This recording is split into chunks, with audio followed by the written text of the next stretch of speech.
ఆశ్చర్యకరమైన బైబిల్ పాఠంగా రాజులు 2వ గ్రంథము 1వ అధ్యాయం చెప్పుకుందాము. ఆహాబు మరణమైన తర్వాత మోయాబీయులు ఇశ్రాయేలు వారి మీద తిరగబడిరి. అహజ్యా షోమ్రోనులోనున్న తన మేడగది కిటికీలో నుండి క్రింద పడి రోగి అయి, మీరు ఎక్రోను దేవతయగు బయల్జెబూబు నొద్దకు పోయి ఈ వ్యాధి పోగొట్టుకుని నేను స్వస్థపడుదునో లేదో విచారించుడని దూతలను పంపగా, యెహోవా దూత తిష్బీయుడైన ఏలియాతో ఈలాగు సెలవిచ్చాను, నీవు లేచి షోమ్రోను రాజు పంపిన దూతలను ఎదుర్కొనబోయి ఇట్లనము, ఇశ్రాయేలు వారిలో దేవుడన్నవాడు లేడనుకొని ఎక్రోను దేవత అయిన బయల్జెబూబు నొద్ద మీరు విచారించబోచున్నారా?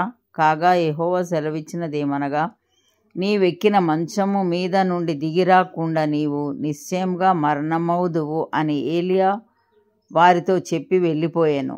తరువాత ఆ దూతలు రాజునొద్దకు వచ్చిరి. మీరెందుకు తిరిగి వచ్చితిరని అతడు వారిని అడగగా, వారు, ఒక మనుష్యుడు మాకు ఎదురుపడి మిమ్మను పంపిన రాజునొద్దకు తిరిగిపోయి అతనికి ఈ సంగతి తెలియజేయుడి. యెహోవా సెలవిచ్చినదేమనగా, ఇశ్రాయేలులో దేవుడన్నవాడు లేడనుకొని ఎక్రోను దేవతయగు బయల్జెబూబు నొద్ద విచారణ చేయుటకు నీవు దూతలను పంపుచున్నావే. నీవెక్కిన మంచం మీద నుండి దిగి రాకుండా నిశ్చయంగా నీవు మరణమవుదువు అని అతడు పలికెనని వారు చెప్పగా, మిమ్మును ఎదుర్కొన వచ్చి ఈ మాట చెప్పినవాడు ఎలాంటివాడని రాజు అడిగాను. అందుకు వారు, అతడు గొంగలి ధరించుకొని నడుమునకు తోలుదట్టి కట్టుకున్న వాడని ప్రత్యుత్తరమియ్యగా, ఆ మనుషుడు తిష్బీయుడైన ఏలియా అని అతడు చెప్పాను. వెంటనే రాజు 70 మందికి అధిపతి అయిన యుకనిని వాని 70 మందితో కూడా ఏలియా యొద్దకు పంపెను. అతడు కొండ మీద కూర్చుని ఉండగా అధిపతి ఎక్కి అతని సమీపంనకు పోయి, దైవజనుడా, నీవు దిగిరావలెనని రాజు ఆజ్ఞాపించుచున్నాడనెను.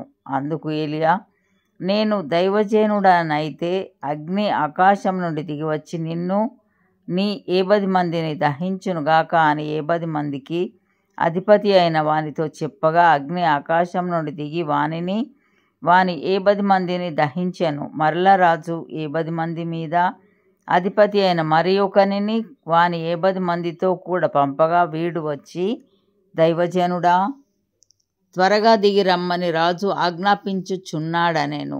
అందుకు ఏలియా, నేను దైవజనుడనైతే అగ్ని ఆకాశం నుండి దిగివచ్చి నిన్ను నీ 70 మందిని దహించునుగాక అని చెప్పగా, ఆకాశం నుండి దేవుని అగ్ని దిగి వాని 70 మందిని దహించెను. ఇంకను రాజు 70 మందికి అధిపతి అయిన యుకనిని వాని 70 మందితో కూడా పంపగా, 70 మంది మీద అధిపతి అయిన ఆ 3వ వాడు వచ్చి ఏలియా ఎదుట మోకాళ్ళూని, దైవజనుడా, దయచేసి నా ప్రాణమును నీ దాసులైన ఈ 70 మంది ప్రాణములను నీ దృష్టికి ప్రియమైనవిగా ఉండనిమ్ము, చిత్తగించుము. ఆకాశం నుండి అగ్ని దిగి వెనుకటి పంచదశాధిపతులను ఇద్దరిని వాని 70 మందితో కూడా దహించెను. అయితే నా ప్రాణము నీ దృష్టికి ప్రియమైనదిగా ఉండనిమ్మని మనవి చేయగా, యెహోవా దూత వానికి భయపడక వానితో కూడా దిగిపోమ్మని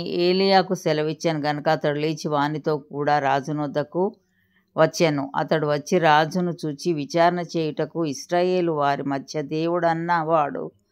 దేవుడన్నవాడు లేడనుకుని నీవు ఎక్రోను దేవతయగు బయల్జెబూబు నొద్ద విచారణ చేయుటకై దూతలను పంపితివే.